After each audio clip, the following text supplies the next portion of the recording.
Uruguay's 5-1 loss to the U.S. men's national team last November, it led for calls for Marcelo Bielsa to be sacked, and that led to him defending his position. What is now going on surrounding Marcelo Bielsa still remaining at the helm of this Uruguay national team?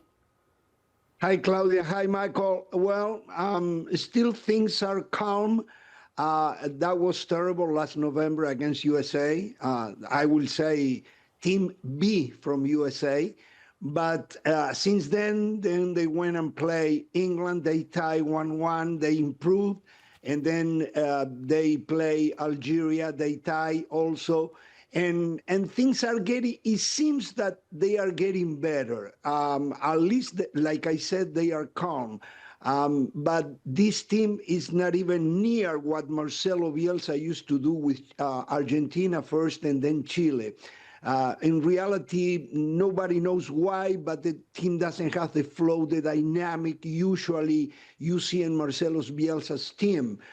Players are, but for some reason, Marcelo couldn't give the style he would like to the team. I'm not very confident about the team, although the first round, the group, it seems that they are going to go through, having in mind that Saudi Arabia and especially Cape Verde, they are not strong teams. But other than that, what we thought in the beginning when they said that they signed Marcelo Bielsa, that Uruguay will be a contender for the title, I don't see that. I really don't. Jorge, I want to go back to the results that you mentioned. The U.S. loss, that was shocking, right? We can all agree on that. But the recent performances against England, it seemed like there was a bit more steel at Wembley. And obviously, the tie against Algeria in Torino at the Allianz Stadium, okay, there's something there. But for you, for what you know about what's happening on the ground, what's the public perception of a local Bielsa and this team right now, given that those are two results that aren't as bad as maybe the U.S. result? They aren't bad like the U.S. result, but they still, the people in Uruguay, they don't trust this team. They don't have the confidence high because the team is not playing as a team. The team is not reaching the level that the players means that can be reached. So if you ask any Uruguayan walking on the street what they think or what he think about what the team is going to do in the World Cup, they are not confident at all. Me either. I hope I'm wrong. I wish I'm wrong. But in reality, the team, especially going into the second round, which is very possible we're going to have to confront Argentina, that doesn't seem any good for Uruguay. Although Argentina-Uruguay games, you never know what could happen. Now, if for some reason Uruguay end up first in the group, then things clarify a little bit more for Uruguay.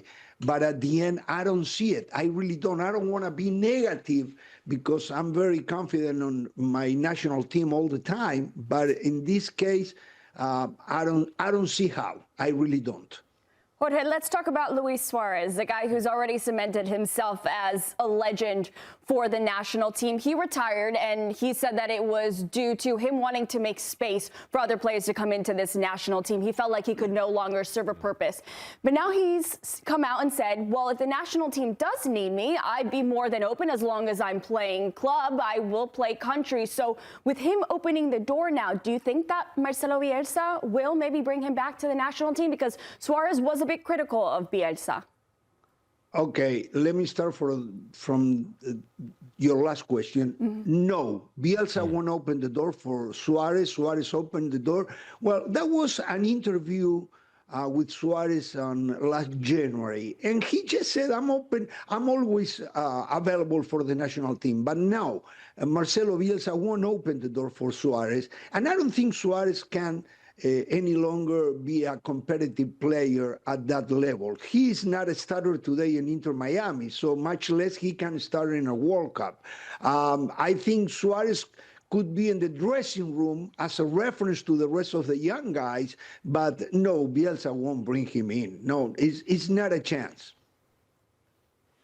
Yeah, I want to talk about the striker positioning to that conversation because during World Cup qualification, Darwin Nuñez seemed like he was back, right? And Uruguay seemed like they were back. At one point, they were top of the table in CONMEBOL. And then Darwin Nuñez did the unthinkable and went to Saudi. And his place with the national team seemed to go with it. So if Luis Suarez isn't going to be a part of this national team, who's going to score the goals? Is it going to be a place for Darwin Nuñez back in the team, or are they going to look elsewhere? Well, if you look what happened in the last two games against England and Algeria, Darwin Nuñez was on the bench, but he played only a few minutes in both games. I think at this moment, the favorite for Marcelo Bielsa is Federico Viñas from Oviedo, from Spain. But I tell you, Darwin is a better striker than Federico Viñas. I think, and I hope, that once they get together a month before the World Cup, Darwin Nuñez can get his form back and be the starter. I don't know. Darwin Nuñez is a good striker. For one or other reason, things didn't go well for him at the end in Liverpool, and now he's not even playing in Saudi Arabia. So I think Darwin Nuñez will be the starter. God, please be with him and with us, and he can score the goals that Uruguay needs. But if not, Federico Viñas is going to be the starter. He's doing well.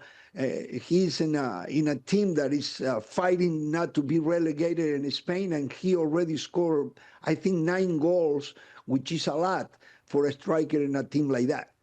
Jorge, what about Federico Valverde? Could we see him maybe playing a more attacking role? I mean, that hat trick with the Real Madrid, did that maybe help him into moving him into more of that attacking role for Uruguay?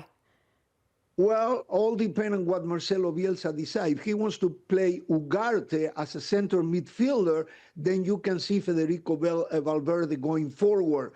But if he decides to play with Bentancur, that is coming back from an ACL tear, and Valverde, so they both going to be playing center midfielder with another player like the Arrascaeta in front of them, being the link for the forwards. Usually, Bielsa play 4-3-3 that is converting to 4-5-1 when they don't have the ball.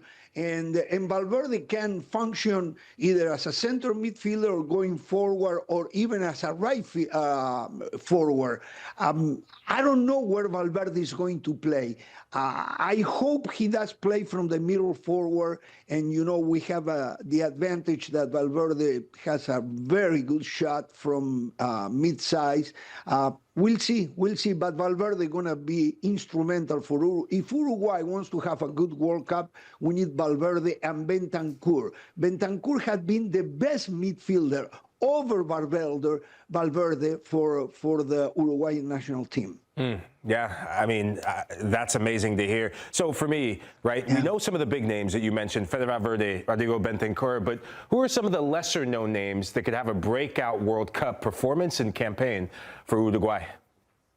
Maxi Araujo, the one that plays on the left, he could either play as a left fullback, or usually Bielsa play him as a left midfielder. He is great. He played for Sporting in Portugal, and I think he's ready to jump for a Premier League team. Thanks for watching this video from Morning Footy. For all news and insights regarding leagues around the world like EFL, Serie A, and all UEFA competitions, both men's and women's, don't forget to sign up for Paramount+.